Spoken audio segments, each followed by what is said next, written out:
सर्दी की वो सुबह सच में कुछ ज्यादा ही नशीली थी। कोहरा ऐसा फैला था जैसे पूरी धरती ने सफेद चादर ओढ़ ली हो। अलाव के पास बैठा हल्कू आग को देख रहा था, लेकिन आग से ज्यादा गर्म उसके दिल के सपने थे। तभी रेडियो से आवाज आई, प्रयागराज में महाकुंभ मेला अपने चरम पर है। हल्कू के कान खड़े हो गए। वो उछलकर बोला, अरे कुंभ, वही जहां नहाने से सारे पाप धुल जाते हैं।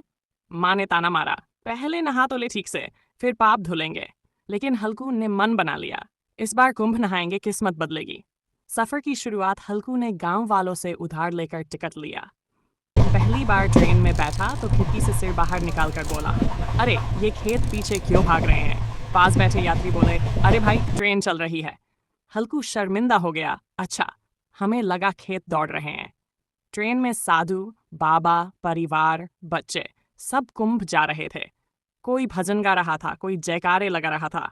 हल्कू बीच बीच में पूछता, भैया संगम में साबुन लगाना मना तो नहीं है ना। सब हंस पड़े।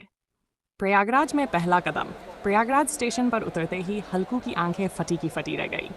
चारों तरफ झंडे, पोस्टर, पुलिस, लाउडस्पीकर, हर हर गंगे, हर हर महादेव। हल्कू बोला, इतने लोग तो हमारे जिले में भी नहीं है। वो मेले की तरफ बढ़ा, लेकिन भीड़ ऐसी कि एक कदम आगे, दो कदम पीछे। तभी किसी ने धक्का दिया और हल्कू की चप्पल गायब। हल्कू परेशान, अरे मेरी चप्पल, बिना चप्पल संगम नहाना पाप तो नहीं। साधुओं के बीच हल्कू हल्कू साधुओं के अखाड़े में पहुंच गया। नागा साधुओं को देखकर डर गया। एक बाबा से पूछा, बाबा कुंभ में नहाने से नौकरी मिलती है। बाबा मुस्कराए, बेटा पहले मन साफ कर। हल्कू बोला, मन तो साफ है बाबा, बस जेब खाली है। बाबा जोर से हंसे और हल्कू को आशीर्वाद दे दिया। भंडारे का चमत्कार। हल्कू को भूख लगी, भंडारे में पहुंचा, प्लेट भर भर के खाया। खिचड़ी, सब्जी, हलवा। 3 बार लाइन में लग गया। सेवक बोला, भाई आप फिर। हल्कू बोला, पाप ज्यादा है, खाना भी ज्यादा लगेगा। संगम स्नान का महासीन। अगली सुबह ब्रह्म मुहूर्त में हल्कू संगम घाट पहुंचा। ठंड ऐसी कि दांत बज रहे थे।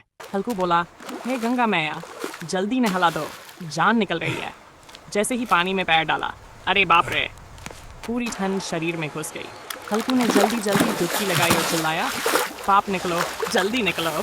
तीसरी डुबकी के बाद बोला, बस अब और पाप बर्दाश्त नहीं।